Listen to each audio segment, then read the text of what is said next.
everyone, Jacqueline Urban Luna here. I wanted to jump on and talk about what vocal fry is. Now, I know as a money behavior and relationship coach, I'm primarily doing Facebook Lives about money and relationships, and we do get into topics about shame and worthiness. So I felt that even though I'm going to talk about vocal fry today, it does connect because it does not always, but it can often connect to a sense of worthiness. Even if it's not, a direct manifestation, it can be indirect. And I'm going to explain that a little bit more. So first of all, what is vocal fry?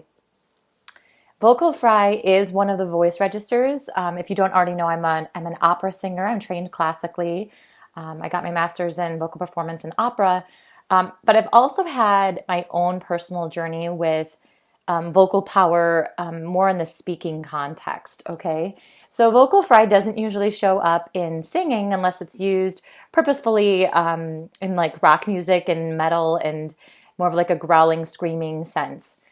But vocal fry usually shows up in a speaking voice, and I had this show up a little bit in my speaking, so my speaking was not as efficient as it could have been. And it sounds something like, usually it shows up at the end of a phrase for most people. It'll still show up for me that way if I'm not really conscientious. So an example is, let's say I'm introducing myself and I said, "Hey everyone, my name is Jacqueline." And did you hear the crackle at the end? And today I wanted to talk to you about vocal fry. And then I just did the vocal fry at the end of the phrase. So it can often happen, this crackly, grating sound can happen at the end of a phrase. And that's usually due to there not being enough air pressure, air being connected at the same time to your making language. So you need your language, whether you're speaking or singing, to be ushered forth on a pillow of breath. A stream of airflow, okay? Even the way I just said that, stream of airflow, there's this consistent flowing breath. And when you don't have that, essentially we get lazy. We get disconnected from our core and our solar plexus. And this area is where our diaphragm muscle is attached. I'm not going to get too much into that right now. I kind of want to, but I don't want to get too derailed. But what I really want to talk to you today is why is that important? What does it have to do with worthiness? And what does it have to do with coaches and, people out there who are watching this? So it's important for anyone who uses their voice in a professional context. I'm sharing this with my colleagues that are coaches, primarily. That's who my audience is right now. But people who are, consistently delivering speeches on stage, professional speakers, or even if you don't consider yourself a professional speaker, you might be one. Okay, so even if you're not going on stage consistently speaking, if you're delivering a lot of online workshops or online webinars, and you're talking on the phone with clients pretty consistently for hours at a time, during the week. So that would be called, a heavy voice user. And because you're using it for your profession, that's how you would classify yourself as a voice professional. So it might not be like you thought, like you're not maybe a professional singer or professional speaker per se, someone who just makes their living on stage essentially, but you could still be a professional voice user if you're using it all the time for your profession. It's the same thing features in the public school system. And I think I'll share a little bit right now about my story with getting my vocal power and healing myself.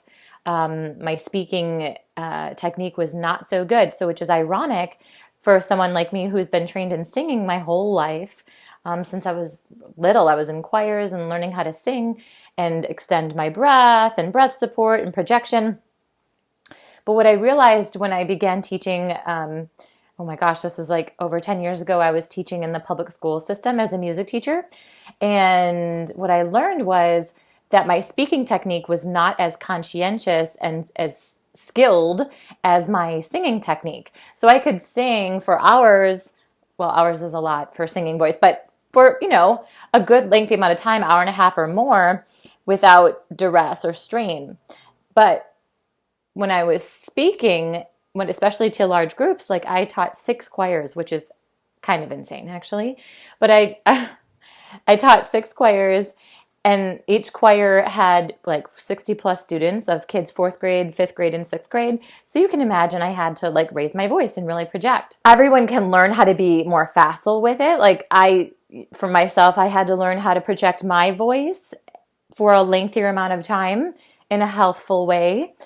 Because what happened was I learned very quickly. I taught music in the public school system for 3 years, and only a year and a half into teaching and working with these 6 choirs and back-to-back classes, teaching, lots of speaking, I started to notice that the middle of my range was cutting out. So you might not notice that if you're not a singer, but I noticed that I could only sing like do, re, mi, fa, sol, la, ti, do, and my voice would cut out in the middle, and it was devastating to like start losing my singing voice.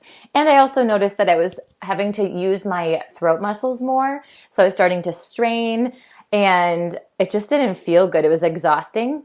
And so then I went and I got help for it. I couldn't take singing lessons anymore because it was affecting my singing register, my singing range was cutting out in the middle. I could still have my really high notes, which was interesting, but it is pretty common what I learned. So I went to a speech pathologist who specializes in working with singers and voice professionals, and turns out I was developing pre-nodes, which are calluses that I was building on the edges of my vocal folds. So what you should know about vocal folds is they're like tissue paper.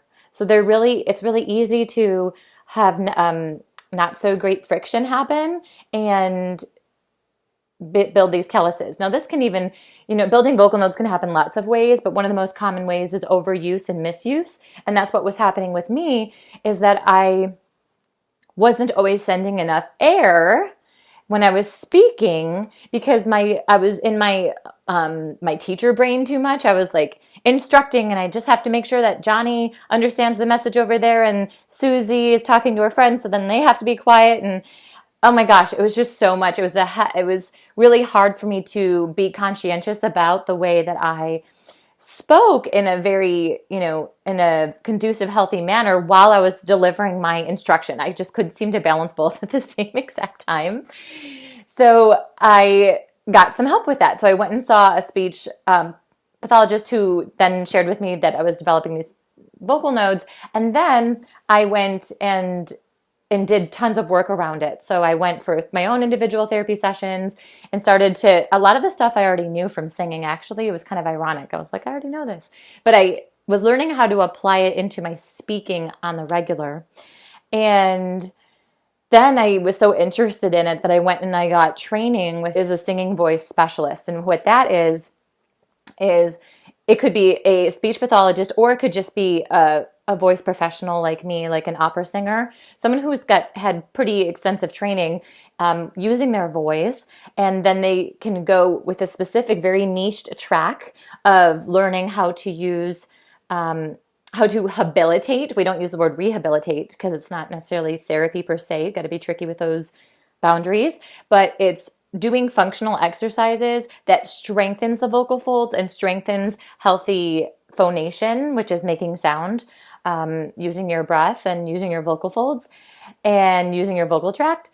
And so I did some training in that so that I could then go back to working with any person, typically my voice students, who might be struggling with vocal strain, something that I was struggling with coming from my speaking technique. Now, sometimes it shows up in singers because of their singing technique. For me, it wasn't a singing technique issue.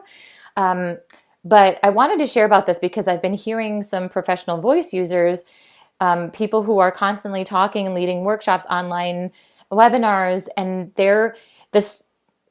everyone falls into vocal fry pretty, it's pretty common because it's a societal, it didn't happen generations ago actually, but it's happened more recently, and there's this whole psychology around it, which I'm not going to dive into now. But some examples of it are like the Kardashians, or there's some celebrities that are kind of known for this way of speaking. And unfortunately, we kind of hear these things in society, and then we start to take them on kind of by osmosis. And it's a problem. And why is that a problem for a professional voice user? You might think, well, I'm not an opera singer. Like, does it really matter? And I'm going to say it does, because if you're using your voice all the time, then you could potentially develop vocal nodes, whether you are singing or speaking. It's for sure. I mean, then again, it's what happened for me. It was through my speaking technique that I was developing my vocal nodes, and I did disappear them and they went away completely. So I didn't have to do any surgery or anything like that. So it's very possible to reverse vocal nodes with healthy voice technique when you speak. And I also recommend working with a team of professionals. So, when I worked with a speech pathologist, I also was working with my singing teacher, and they would communicate with each other. So this is meant to be a team specialist treatment, and it can be fairly quick.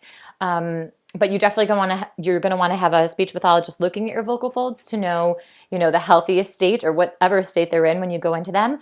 Go into the pathologist, and you're also going to want to work with a specialist who's it could be a speech therapist. It could also be a singing voice specialist that can help you learn how to harness your breath and project your voice with consistent airflow without using too much of your throat muscles and straining and having that friction occur in your vocal folds, which is, see, the fry just almost jumped in there. So that can happen when the vocal fry happens when we're lazy or we're not connected to the breath.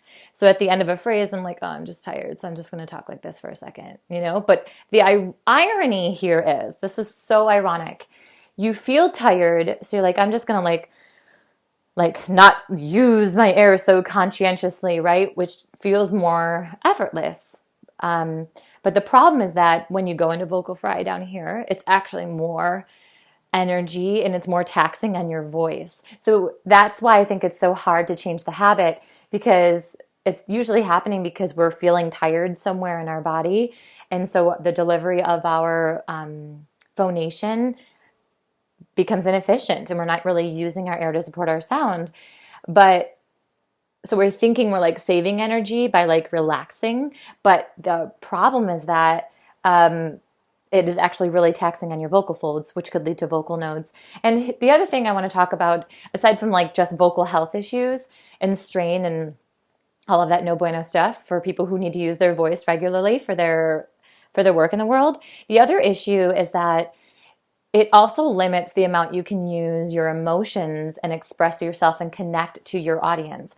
So your audience might not be able to put their finger on it, but if they're noticing chronic vocal fry, like you're pretty much speaking in your vocal fry, like most of the time, it's not that pleasant for a listener. It's kind of, the sound of it sounds kind of dull. It's in a very limited range. So when you listen to a speaker who's hanging out in their vocal fry, they kind of sound boring, or they sound I'm not very excited about what they're talking about, or not very passionate, which might not be the case. So it could be an inaccurate reflection of how you're feeling about whatever your message is. So you want to, for vocal health reasons and to be more expressive and connect with your audience on a more emotional level, you really need to work yourself out of this vocal fry habit. The other piece is, I lost my train of thought. Where'd it go? Oh, worthiness, right? So this is a little more rare. I don't want to say this is always the case, a blanket statement. It certainly wasn't the case when I was teaching, 6 choirs of multiple, 60 kids plus. It wasn't worthiness. It was just I wasn't using my air efficiently. And yeah, that was pretty much it. And it was just excessive. I was using my voice a lot in that ineffective way. But for some people, it can show up because of a worthiness issue. So I talk about worthiness when I talk about money shame, but now I'm talking about it more in more of a general context of generally feeling like what you have to say might not matter. That, do you ever feel like that? Like before you speak, that you're kind of like, should I even say anything? Like, is it going to add any value? Or maybe there's some doubts about what you're saying. Like, any of that self-doubt that comes up, or worthiness, or the value you bring, if there's a lack of conviction around it, it can manifest in you slipping into your vocal fry. It's like, oh man, I keep jumping in there on vocal fry. It's so funny. So, it's something that I'm so cognizant of, even though I've done all this work around it. I can still fall into it at the end of a phrase. But for the most part, it's a huge, it's a remarkable difference from when I first started doing this work, working with a team of voice professionals to really change my habits around my speaking so that I could be more expressive and healthful. So my vocal health was repaired and healthier than ever. And so my expression with people was, I could have more of an emotional connection. For me, it wasn't so much hanging out in vocal fry all the time, but for sure, I'm sure my students could hear my vocal fry at the end of a phrase and hear, oh, the teacher must be tired, you know? And that's not necessarily what I want to give my audience or my students, if they're wanting to learn from me, is like, oh, tired teacher or tired speaker, right? We don't want to give off that. We want to energize our audience and energize our students. So these are the reasons why it's important to look into. And if you're interested in learning more, you can private message me, but I have done work, training around working with professional voice users on how to habilitate their voice when they are noticing long-term chronic vocal fatigue, if they're noticing that lack of emotional connection with their audience or those worthiness issues are coming up. So this is all the work that I've done as an opera singer, as a professional voice user, someone who's been through it, had to learn the hard way, and someone who works with women a lot around worthiness issues. So with all of those skills combined, I would love to help you in eliminating this vocal fry habit if you think you have it. And again, I would recommend you work on a team of voice professionals because that's really the best way to serve your vocal health. So if you have any questions about this, I feel like I rambled a little bit, but I'm really trying to give you a full picture of what it is, why it's important for professional voice users to have it taken care of, the impact it could be having on your success and your health, and what you can do about it. So I hope this was helpful, and yeah, feel free to private message me, and I would be happy to guide you from there. Thanks. Bye-bye.